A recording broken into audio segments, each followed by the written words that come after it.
Is going on, everybody? Welcome back to the channel. I'm your host, Slackers, bringing you guys our next matchup in the upgraded tournament. So if you are new and you're wondering what this is, quick rundown.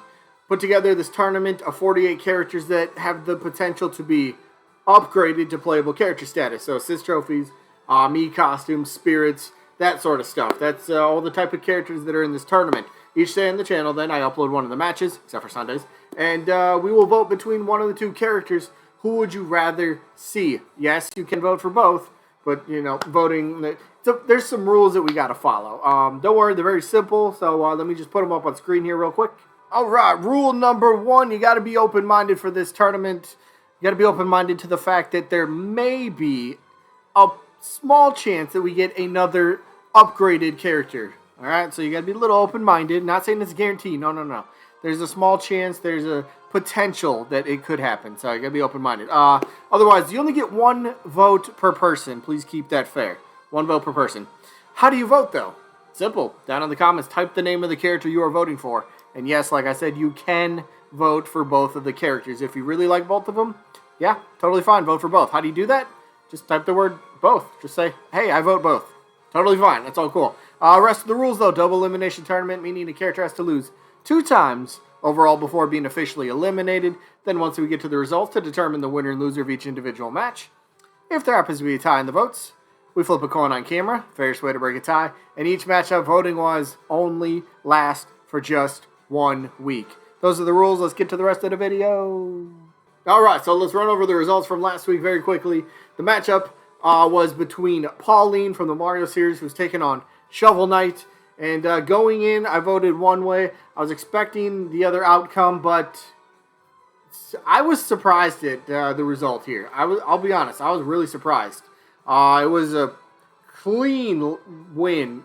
You could say a landslide. I'd say it's a landslide by the margins this tournament cranks out. The winner ended up being, there we go, Shovel Knight ended up beating Pauline 36 votes to 15. And it was funny because a lot of people, even some people that voted for Shovel Knight, were saying, yeah, I would love Shovel Knight. Although Shovel Knight's still not my #1 character that I want to see for a playable indie rep. It's kind of cool. Like, people are backing indie characters. They want to see a playable indie character. And the reason I'm so surprised is because Pauline, she's been in 2 tournaments before this, if I remember, and she's done very well. In this case, she's done. She's eliminated already. So, yeah, unfortunately, Pauline's done, but congrats. Shovel Knight moves on for at least one more match, because, again, he's in the loser bracket, hence the double elimination.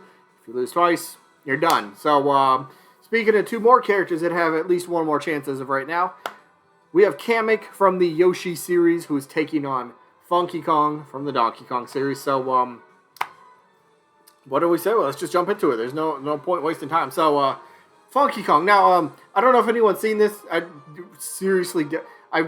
This has nothing to do with Funky Kong. But just yesterday, I seen on YouTube that Nintendo uploaded like this Donkey Kong Country confidential sort of video, and they're showing like, you know, funny, not cheat codes per se, but maybe they kind of are. You know, how to start the game with 50 lives, how to access, you know, the secret areas, how to get 101% completion, and it's just like, oh, that's kind of cool. But it was referring to, I believe, the Donkey Kong Country for the Super Nintendo. I believe that is coming to the Super Nintendo online thing. I have not touched that thing in a long time, so I don't know if it's already on there or if it's on its way. Whatever it is, it was just referencing the Donkey Kong Country game, which is kind of fun. So it's like cool little timing how Funky Kong is now up in the matchup. So, you know, if anyone else seen that, they're like, hey, Donkey Kong. I don't know where I'm going with this. Basically, I'm trying to say there's a tie in between the two, but there's not. That made no sense. So, Funky Kong, let's just shift focus to the character now. I love the character. A lot of people like the character for his personality and his funk, basically. He's got it all, and he's a really fun character in terms of, again, like his personality. Moveset would be very unique. Yes, every time Funky Kong has a matchup, there's quite a bit of people, rightfully so, that will mention that, hey, no, Funky Kong just should be a skin, alternate costume, maybe an Echo Fighter at the absolute most, semi-Echo at the absolute most, but does he deserve his own playable rep? Again, you can make an argument for that, especially if we're going to talk about the Donkey Kong series. you got to talk about Dixie Kong, right? I think most of us would agree that Dixie Kong should be that very... If the Donkey Kong series gets another rep, Dixie Kong should be that next character, right? I mean, she should have been in the roster by now. I think she should... My opinion. I believe she should have been playable already, right? She was almost playable with a tag team with Diddy and was that Brawl, the Forbidden Seven, right? It ended up not happening, and we got Diddy Kong, which is great. But, hey, we waited a long time to get K. Rool on the roster. Now we just got to wait a little bit longer. Maybe it's Dixie Kong's time to shine for the Fighter Pass. I don't know. Maybe they surprise us and they go Funky Kong, right? Who knows? Maybe they're working on a new Donkey Kong game right now. They've been pumping out like new entries for every other big series that they've had. Mario's had multiple. Legend of Zelda. We know Breath of the Wild 2 is in development. Kirby's had a couple games recently. Pokemon. Just a lot of their bigger franchises. And, well, who's up next? Donkey Kong series. Yes, they had Tropical Freeze ported over from the Wii U. One of the few good games on the Wii U, we should say.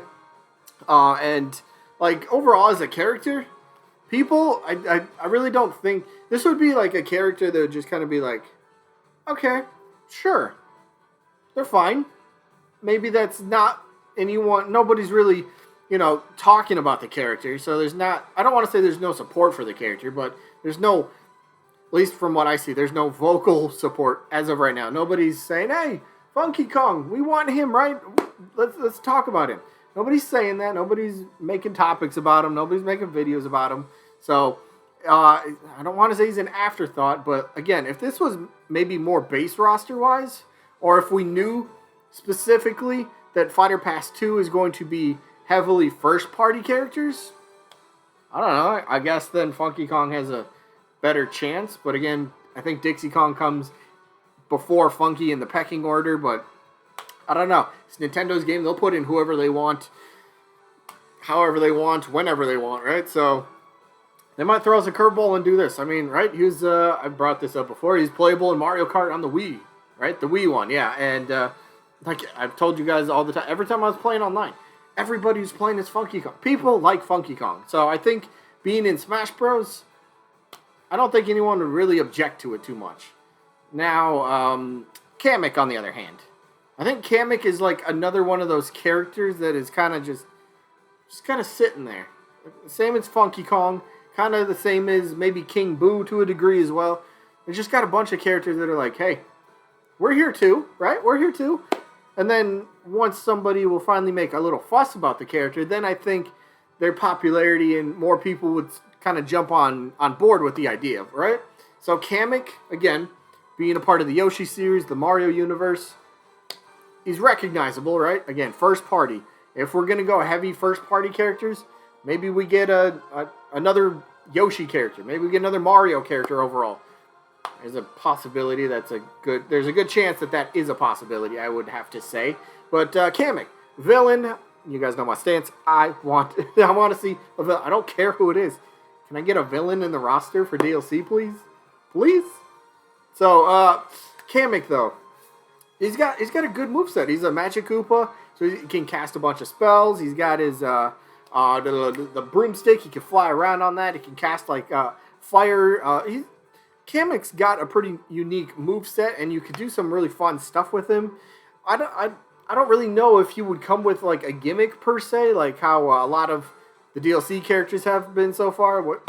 I really don't know what his gimmick could be. I think he just kind of seems like he's just on the roster. He's just a character. Like I don't know how I'm trying to describe this. He wouldn't have a gimmick. He feels like he's made for base roster type. He's a base roster material type of character, right? He's not going to be DLC character. I don't think he would get a lot of people excited, while people would say, all right, yeah, it's a fine addition. There was probably so many other characters that people would be like, nah, that should have been in before him. But, hey, I mean, we got Piranha Plant, right? Before other Mario characters like Waluigi, Toad, King Boo, So it's just, Nintendo does what Nintendo wants. Sakurai, if he has any pull left, I'm sure he has to. But, again, remember, Nintendo's the one that picked the DLC. So, I don't know if it happens. Maybe Kamek has a chance, but again, he kind of screams more base roster than DLC to me. Again, I'd probably have to say the same thing about Funky Kong. But it's interesting. Like, moveset-wise, both characters have it. The recognizability factor, both characters have that. Moveset, they both have that ready to go. It's just kind of, it's. I guess the best way to put that, this matchup isn't really the biggest DLC contenders, we'd say, if we're going by upgradable standards, right? So, I don't know. Let me get to the voting. I love Funky Kong, I do, but like I said, I want a villain. So, if Kamek happened to be the only villain, I'm okay with that. I'll take it. I'll take Kamek. So, Kamek's getting my vote in this one. Plus, the fact that Yoshi series, the original 8, original 12 from the original Smash 64, one of the 2 franchises that still only has 1 rep. Come on, let's get a new Yoshi rep. Let's get another F-Zero rep. I know F-Zero hasn't done anything since, like, what, 1785, but, like, let's go now, all right? Come on. I think Yoshi, big enough. They got a lot of good characters to choose from. Kamek, why not? I'm okay with that. So, Kamek in this matchup gets my vote. Let me know who you guys got down in the comments.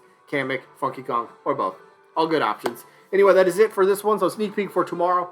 Tomorrow's matchup is going to be Goemon, who's coming off the win against Twintel, which I was surprised about. But Goemon will be taking on Midna, who just defeated Samurai Goro. So, we'll see how that matchup turns out. And then the results for tomorrow are going to be from Gengar, who is taking on Black Knight. Should be fun. That's it for today. I think I have a second video today.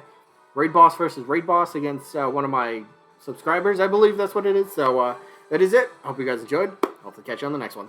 Peace out, buddy.